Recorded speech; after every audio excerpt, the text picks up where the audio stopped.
I can read it already. Fuji's great debate. What is Fuji's best primes lens? This is my favorite, and I'm about to give you 3 reasons why it's my favorite Fuji prime lens. So stick around.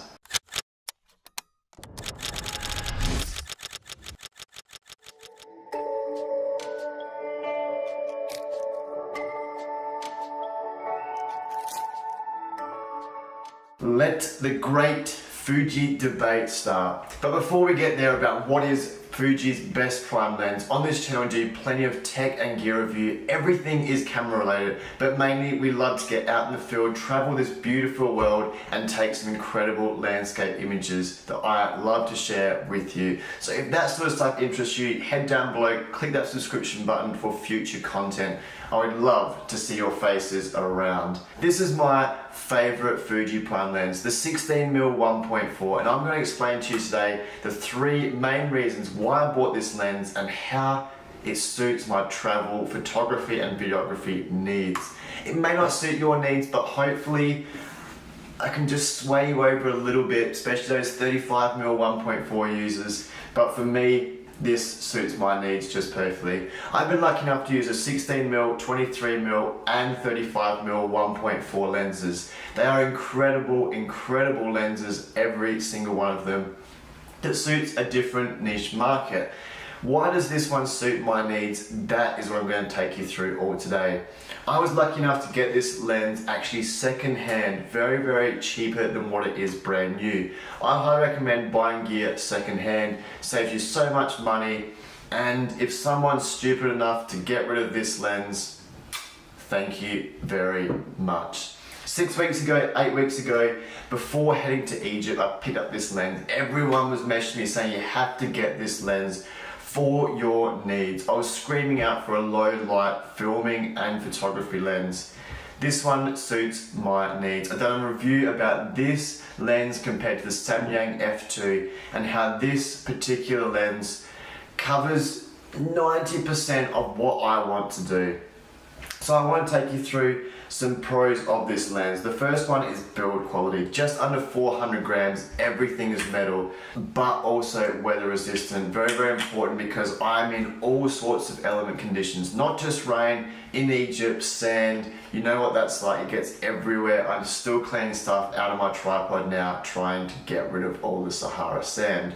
So those 2 facts are very, very cool. Obviously 1.4 wide open, that is exactly what I want. So 16mm, 24mm in full frame, 1.4, 2.8 in full frame equivalent. The size is very, very good. You can see it fits in the palm of my hand. I can put it in my pocket. Great, which I love. I love versatility in lenses, which is very, very important to me.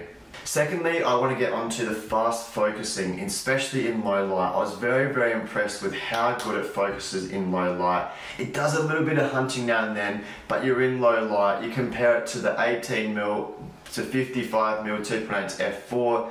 It's pretty much equivalent for quite an old lens. They are not brand new lenses. There is the f2.8 version out, which is brand new this year in 2019, which I do want to get out and test actually probably June, July this year. I've got a friend coming to Slovenia, so we will do a comparison of these 2 lenses.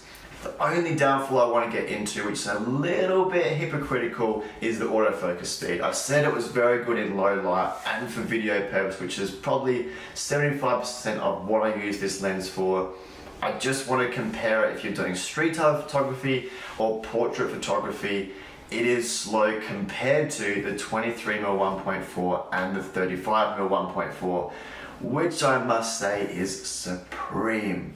No hunting, focusing done instantly. So it does lack a little bit there, but it is an older lens also. But my biggest con is the money. So it's just under $1,000 US. And the reason I say that, it's a supreme lens, one of Fuji's best prime lenses, but there's so much you can do with $1,000. That's like a holiday. That's the only reason I say. Cheap lenses, 18 to 55, you're still going to get great content out of it. Yes, it doesn't hit the 16mm, 24mm in full frame, but it's a €300 lens, €200 second hand. You can travel with that $800, create content, still workable content. That's just what I weigh up when buying this lens. So just realize one prime, one focal length, just under $1,000 US. But I want to give you my 3 tips on why you should buy this lens. The first reason why I say to buy this lens is it's so sharp. At 1.4 wide open, it is still supremely sharp out of a 1.4 aperture 24mm lens. It is incredible. The main reason I bought this for photos was to do panoramics. 3-stitch panos to join together. I know it is going to be so sharp. 5.6 to f8, f9. It is right at the focal, right at the middle point where it's just bam, hitting the sharpness indicator through the roof. That's the main reason why I got it. And also very, very sharp at 1.4. I can do some street type photography, which I don't do a lot of, but then to do that.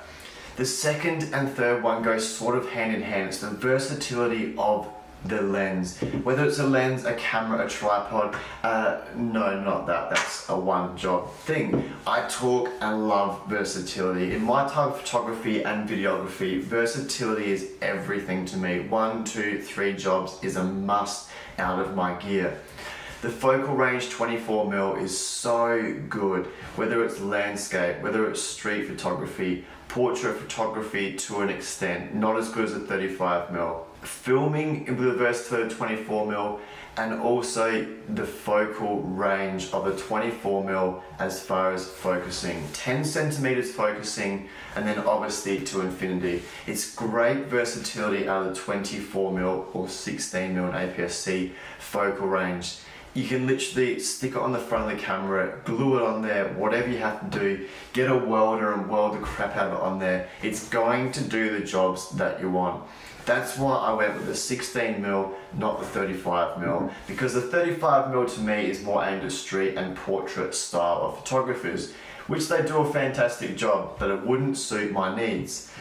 And then the last reason is the versatility, again, because I love that word, of photography and videography. So everything that I just mentioned as far as landscapes, portraits, street photography, anything in those situations that I find myself in all the time as a travel photographer and filmmaker, this covers. So in photography, low light filming especially is why I got this lens for the 1.4, which I'd done all through Egypt and got some silky footage that I absolutely adore.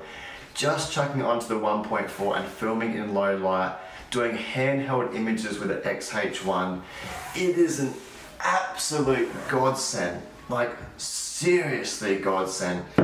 It hasn't got image stabilizer built in, but with the image stabilizer built in the XH1, 1.4 just sucking in all this light, producing Fuji goodness.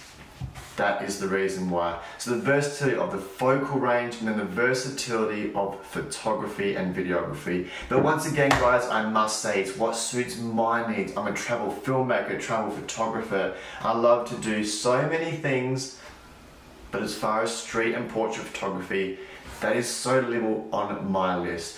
Like I said, there was one con about the night photography, but I can get it to work the way I want it to work, which I'm very happy with. But guys, let me know in the comments below, what is your favorite, don't shoot my head off, prime lens from Fuji? This is mine. Are you a 35mm shooter, 23, 56mm? I don't care. Fuji is awesome with their prime lenses. What is your prime lens and why do you use it?